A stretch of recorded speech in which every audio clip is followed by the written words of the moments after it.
MEP party భారీ మెజారిటీతోని గెలిపించి హైదరాబాద్లో ఏ పార్టీ ఇంతవరకు క్రైస్తవులకి కానీ దళితులకు కానీ టికెట్ ఇవ్వలేదు. ఎంఈపీ పార్టీ ముందుకొచ్చి క్రైస్తవులకు దళితులకు టికెట్ ఇవ్వాలనే ముఖ్య ఉద్దేశంతో నాకు టికెట్ ఇచ్చి ముందుకు నడిపిస్తున్నారు. ఎంఈపీ పార్టీ ప్రజల దగ్గరికి వెళ్ళి డబ్బులు పంచో ప్రభావాల గురి చేసి ఓట్లు అడగదు. ప్రజలకు మేము ఏం చేస్తామో స్పష్టమైన మేనిఫెస్టోలు చూపించి ఓట్లు అడుగుతున్నాము. ప్రజలకు మేము ఏం చేయబోతామో చెప్పి ఓట్లు అడుగుతున్నాము. హైదరాబాద్ లో ఉన్న బస్తీలలో 3000 బస్తీలలో 1600 బస్తీలు ఇంకా రికగ్నైజ్ కాలేదు. 1600 బస్తీలలో మంచినీటి సౌకర్యం లేదు. हैदराबाद में जो मस्जिदा है, मस्जिदों के बाजू पीने के पानी नहीं है. मस्जिदों के बाजू है सो बस्तियों में बच्चों को अच्छा पढ़ाई नहीं है. हैदराबाद में मुसलमान के नाम पे हैदराबाद बने, मगर मुसलमान ना पूरा अनएम्प्लॉयड है.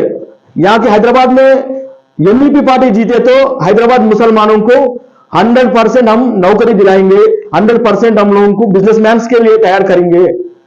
हैदराबाद में जो बस्तियां हैं अभी तक एक बस्ती भी डेवलपमेंट नहीं हुआ. असद साहब बार बार हैदराबाद हम डेवलप करें और हैदराबाद डेवलप करें बोलते बोल रहे हैं. असद साहब ओनली 30 बस्तियों को, 1900 बस्तियों को थोड़ा बहुत खरीद चुका, मगर 3000 बस्तियों को कभी भी नहीं करे, नहीं करते भी. अभी हैदराबाद के बच्चे पढ़े लिखे हैं तो असद साहब को डर हो जाता. असद साहब नहीं बैठते ना. असद साहब 40 साल से उन्हीं एमपी है, उनका फैमिली पूरा एमएलए है, मगर हैदराबाद के बच्चों को कभी एमपी के सीट नहीं दिए. हैदराबाद कौम को कभी एमपी एमएलए का सीटा नहीं दिए. हैदराबाद बस्ती वालों को नहीं दिए. हैदराबाद में असद साहब ईसाइयों को, दलितों को, ना हिंदुओं को किसको भी केयर नहीं करे. असद साहब आप सोचिए, एक बार भी हैदराबाद में एक मैनिफेस्टो नहीं रखे.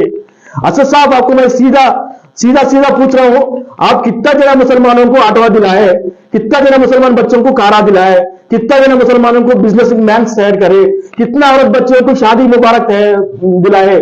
हैदराबाद में औरत बच्चों का 20 लाख औरत बच्चों का शादी हुआ तो शादी मुबारक 20 जनों को भी नहीं आया, मगर शादी मुबारक दिलाया, वो दिलाया, ये दिलाया बोल के आप ओटा पूछ रहे. మాధవీలత గారు, మీరు ఎక్కడ ఓటు అడిగే అర్హత మీకు లేదు. మీరు జనాలను రెచ్చగొట్టి మత కొల్లాలు లేపాలని ప్రయత్నిస్తున్నారు. హైదరాబాద్ ప్రశాంతంగా ఉన్న హైదరాబాద్ ను మీరు వచ్చి బస్తీలలో మత కొల్లాలు లేపుతున్నారు. మీ నడవడిక ప్రజలందరూ గమనిస్తున్నారు. భారతదేశంలో బీజేపీ ఎంఐఎం పార్టీ రెండు మతతత్వ పార్టీలే. వీటికి ఓటేసి మీ మానాలు పాటు చేసుకుంటారా, లేకపోతే ఎంఈపీ పార్టీ లాంటి పార్టీలకు, సెక్యులర్ పార్టీలకు మీరు గౌరవించి ఓటేసి మిమ్మల్ని మీరు మీ కుటుంబాలని కాపాడుకుంటారా? హైదరాబాద్ వాసులారా మీకే అప్పచెప్తున్నాము. మేము వస్తే ఏం చేస్తాం అనేది స్పష్టంగా